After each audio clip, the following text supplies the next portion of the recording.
你当真决定这么做？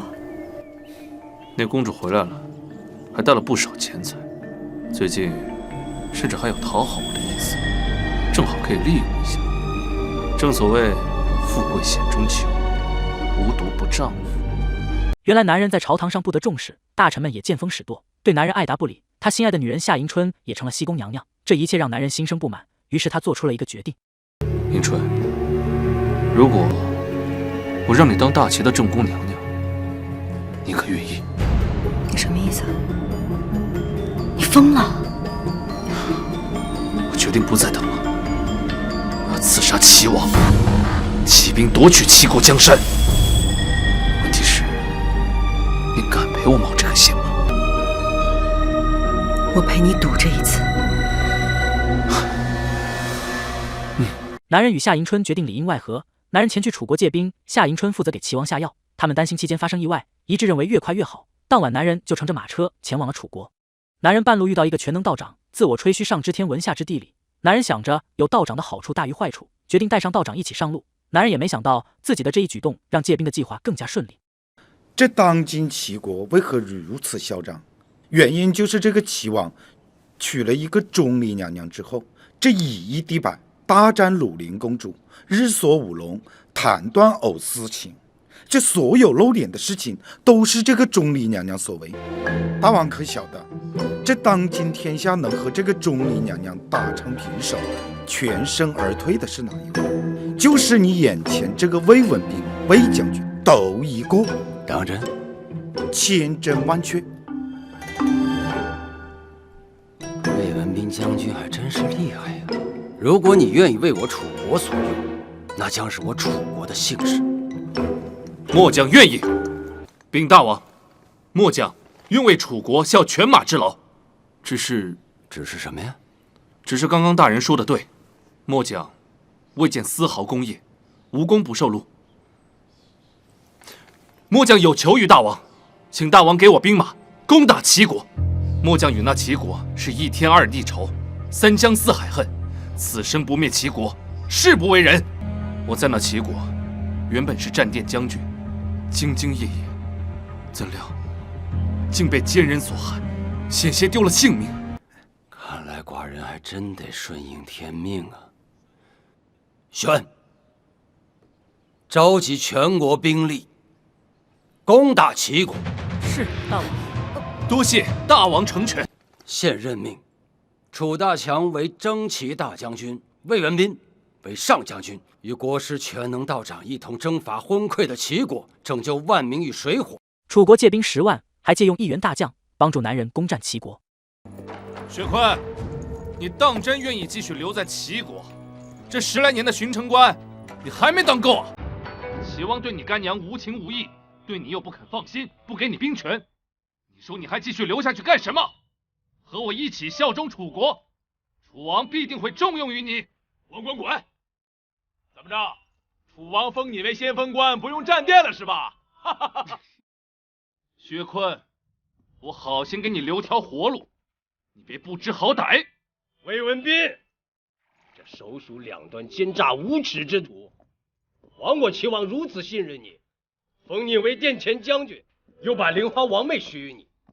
可你呢，自通后妃谋反，勾结楚国伐齐，现在又蛊惑我大齐将军叛国，你这是作死啊！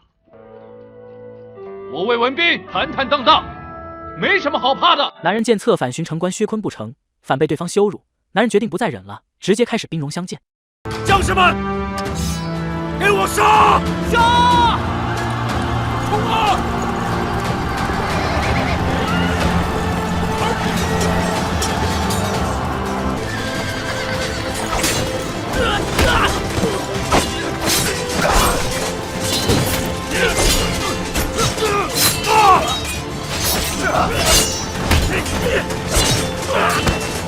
楚国士兵骁勇善战，将齐国士兵纷纷打下战马，形势一片大好。道长在战场上也发挥了至关重要的作用，利用法术幻化出蟒蛇，帮楚国士兵解决了一波敌军。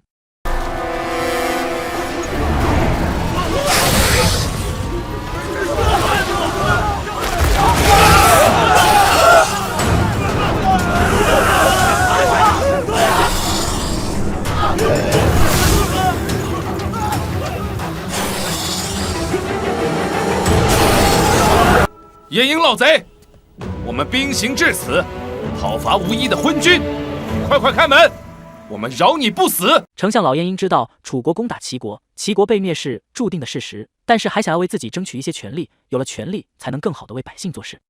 我呢提2个条件，你们要是答应了，我就放你们进城。第一呢，你们进城之后，不能殃及城中的百姓和文武百官。第二呢，不管谁做了大王，我还是丞相，怎么样啊？男人思考过后，认为老晏婴提的要求无伤大雅，便爽快地同意了。老晏婴也信守承诺，打开了城门。男人率领楚国军队就这样轻松地占领了都城。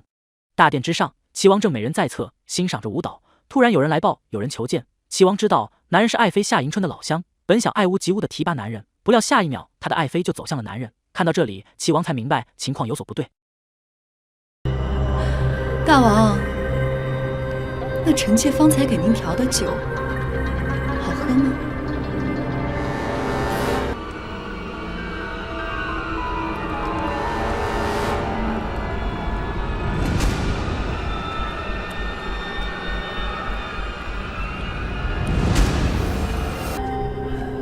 大王现在觉得好笑了吧？你们2个竟然合起伙来，要谋害本王。面对齐王的质问，夏迎春轻轻一推，就将齐王推倒了。齐王丢失了江山，齐国从此画上了句号。二人也不再关心齐王狼狈的样子，转身就去找了老晏婴商量接下来的事。没想到吧，晏婴，我魏文斌又回来了，还是你亲自给开的城门。啊，是啊，魏将军果真没有食言，秋毫无犯呐。以后你们就是临淄城的主人了。那个不知道你们想何时另立国号，荣登大宝啊？晏婴愿效犬马之劳啊。正直如晏大人，原来也会见风使舵啊。晏大人足智多谋，有你辅佐，必定是如虎添翼。就如你所愿，由你继续担任丞相，为我出谋划策，如何？哎呦，谢大王。晏大人，那你倒是说说看，我这新国该叫什么国比较好？你总有一天要一统天下，他们全都得玩完呐。我看就叫大完国，你看如何呀？就叫大完国。夏迎春立刻将属于正宫娘娘的衣服穿上，迫不及待地在屋子里摆出正宫娘娘的姿态来宣示自己的地位。终于熬到今天了，这正宫和北宫的滋味就是不一样。男人在老晏婴的建议下进行登基仪式，与夏迎春一起迎接了朝臣的跪拜。从此，一个新的朝代开启了。